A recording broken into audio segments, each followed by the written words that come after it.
जय मां भद्रकाली जय हो। मां शेरावाली नमस्कार मेरे प्यारे मित्रों, स्वागत है आप सभी का हमारे इस पावन ज्ञानवर्धक और जागरूकता से भरपूर राशिफल चैनल पर। दोस्तों, जानकारी के लिए आप सभी को ये बता दूं कि ये कन्या की वजह से तुम्हारा मुंह काला होने वाला है। जी हाँ दोस्तों, आज की ये वीडियो कोई साधारण वीडियो नहीं है। आज का ये संदेश एक चेतावनी है, एक ऐसा अलर्ट है जो आपके जीवन को बदल सकता है, एक ऐसा रहस्य जो आपके जीवन की दिशा तय कर सकता है। जी हाँ दोस्तों, आपकी कुंडली में राहु ने एक बहुत बड़ा मायाजाल रचा है। राहु की ये चाल एक कन्या के माध्यम से चल रही है। जी हाँ, वही कन्या जो आपके जीवन में प्रेम का नाटक कर रही है, जो आपको हंसती मुस्कुराती नजर आती है, लेकिन अंदर ही अंदर वो आपके पतन की जड़ बन चुकी है। आपने उस पर विश्वास किया, आपने अपने दिल की बात उसके साथ साझा की, लेकिन अब वही कन्या आपको सामाजिक, मानसिक और आर्थिक तौर पर गिराने की योजना बना चुकी है। जी हाँ मित्रों, ये कोई आम दिन नहीं है। अगले 24 घंटे आपकी कुंडली में ऐसे ग्रहों की स्थिति बन रही है जो जीवन में तूफान ला सकती है। राहु की दृष्टि इस समय चंद्रमा और शुक्र दोनों पर पड़ रही है, जिससे भावनात्मक धोखा, प्रेम में विश्वासघात और रिश्तों में दरार का योग बन रहा है। ये कन्या जिसकी आप पूजा करते थे, वही अब आपके मान सम्मान को मिट्टी में मिलाने पर तुली हुई है। इस समय आपके जीवन में 3 बड़े संकेत मिलने वाले हैं। एक ऐसा प्रस्ताव आएगा जो केवल आपका इस्तेमाल करेगा। कोई व्यक्ति आपकी भावनाओं का लाभ उठाकर आपको आर्थिक नुकसान पहुंचा सकता है। आपके चरित्र पर उंगली उठ सकती है, झूठे आरोप लग सकते हैं। ज्योतिषीय दृष्टि से जब राहु त्रिकोण या सप्तम भाव में आता है, और यदि वह किसी स्त्री ग्रह जैसे शुक्र या चंद्रमा से संबंध बना रहा हो, तो उस व्यक्ति की जिंदगी में छल, साजिश और नकारात्मक ऊर्जा आना निश्चित है। राहु मायाजाल, भ्रम और झूठ का प्रतिनिधि है।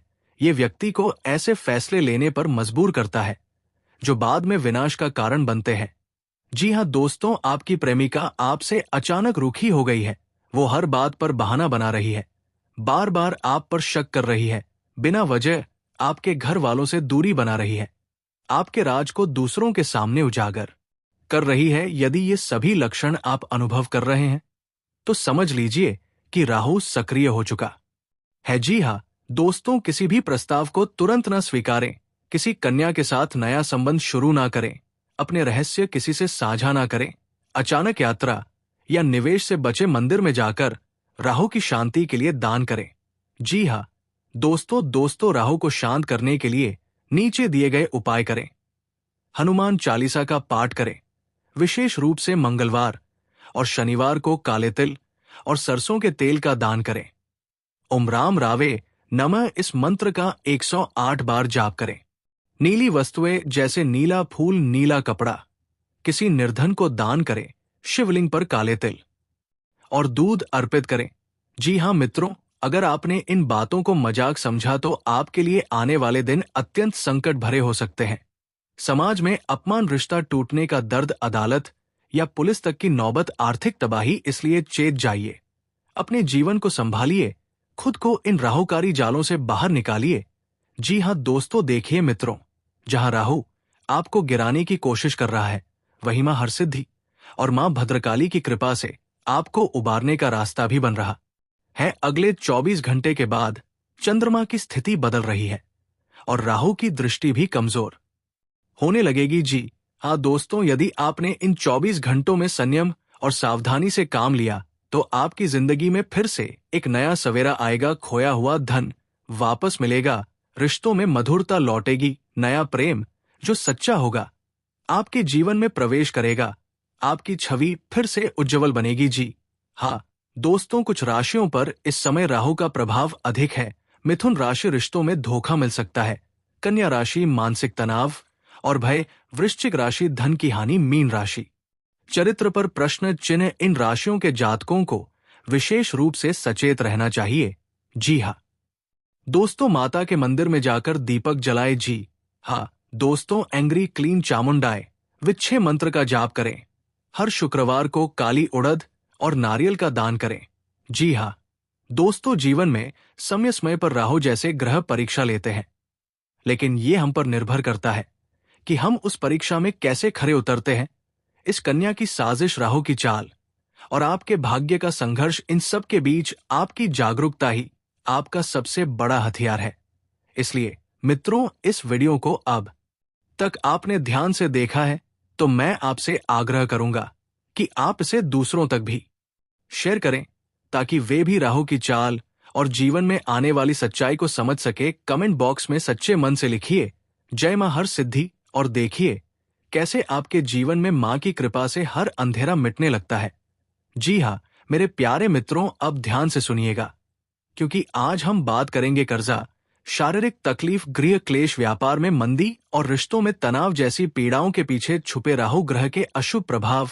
और साथ ही जानेंगे कौन से 4 बड़े घटनाएं अगले कुछ दिनों में आपके जीवन को पूरी तरह बदल देंगी। जी हाँ दोस्तों मित्रों, पिछले कुछ समय से आप आर्थिक तंगी से जूझ रहे हैं। आपने मेहनत की पसीना बहाया, लेकिन उसका फल नहीं मिलाना, व्यापार बढ़ाना, नौकरी में तरक्की हुई, बैंक बैलेंस तो दूर, जेब में भी पैसे टिक नहीं रहे। क्या आपने कभी सोचा है कि ऐसा क्यों हो रहा है? आपकी कुंडली में जो सबसे अधिक सक्रिय ग्रह है राहु, वो इस समय धन भाव पर दृष्टि डाल रहा है। राहु जब तीसरे, छठे, 8वें या 12वें भाव में बैठ जाए या शुभ ग्रहों को पाप दृष्टि से देखे तो व्यक्ति को बिना कारण का खर्चा, कर्ज और अपमान सहना पड़ता है।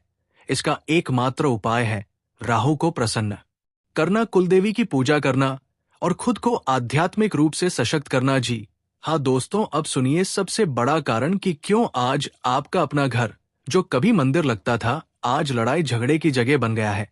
हर छोटी बात पर बहस, गुस्सा, कड़वाहट और अंततः बंटवारे की नौबत। मित्रों, आप जानते हैं इसका कारण क्या है? क्लेश योग।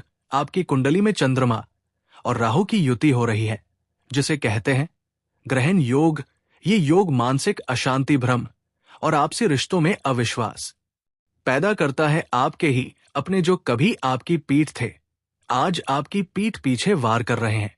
जैसे ही आप सफलता की ओर बढ़ते हैं, कोई ना कोई आपको नीचे गिराने की कोशिश करता है। जी हाँ दोस्तों, मौन साधना, शांति व्रत और सबसे महत्वपूर्ण, अपने कुलदेवी के मंदिर जाकर माथा टेकना। जी हाँ दोस्तों, अब सुनिए भविष्यवाणी जो आपके अगले 3 से 4 दिनों में घटने वाली है। आपके किसी करीबी रिश्तेदार या मित्र का असली चेहरा सामने आएगा। ये व्यक्ति ऐसा होगा जो आपके साथ हंसता है, खाना खाता है, लेकिन मन में आपके लिए ईर्ष्या और घृणा रखता है। अगले 24 घंटों में आप जिस भी इंसान को अपने घर भोजन पर बुलाएं, उसके व्यवहार को ध्यान से देखिए। वो आपकी थाली में छेद कर सकता है। घर में संतान या बच्चों से संबंधित एक टेंशन उत्पन्न हो सकता है।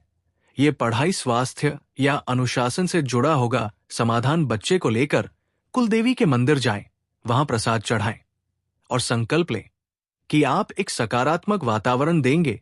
कोई पुराना विवाद, जमीन, पैसे या मानसान से जुड़ा दोबारा उठेगा। ये विवाद अगर आपने ठंडे दिमाग से नहीं सुलझाया तो ये कानूनी विवाद में बदल सकता है। जी हाँ दोस्तों, आपको किसी ऐसे व्यक्ति से प्रस्ताव मिलेगा जो कहेगा आओ मिलकर काम करते हैं, लेकिन ये प्रस्ताव केवल आपको फंसाने का जाल है। सावधान रहिए, कोई भी साझेदारी सोच समझ कर करें। जी हाँ दोस्तों, अब सवाल उठता है इन समस्याओं से निकले कैसे? सबसे पहला उपाय, राहु के लिए शनिवार के दिन नारियल का दान करें। शनि मंदिर में जाकर काले तिल चढ़ाएं और ओम राम राहवे नमः का 108 बार जाप करें। दूसरा उपाय, अपने कुल देवी देवता के मंदिर जाएं। अगर आपका कुल स्थान शहर से बाहर है तो जल्द ही वहां जाकर मन्नत के धागे खोलिए, संतान को ले जाकर माथा टिकवाइए, जल से स्नान करवाकर देवी को चुनरी चढ़ाइए।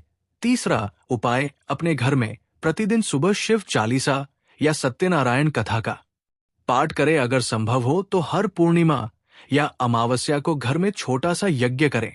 जी हाँ मित्रों, जब भगवान परीक्षा लेते हैं तब वो आपको अकेला छोड़ देते हैं, ताकि आप खुद में छुपी शक्ति को पहचान सको। राहु का समय अंधकार का समय होता है, लेकिन याद रखिए, हर अंधेरी रात के बाद सुबह होती है, हर दुख के बाद सुख आता है। आप अपने घर के बड़े बुजुर्गों की बातें फिर से सुनना शुरू कर दीजिए। उनके द्वारा बताई गई परंपराएं, उपवास, पूजा विधि, ये सब आपकी रक्षा करेंगे। और सबसे जरूरी बात, नकारात्मक सोच से बाहर निकलिए।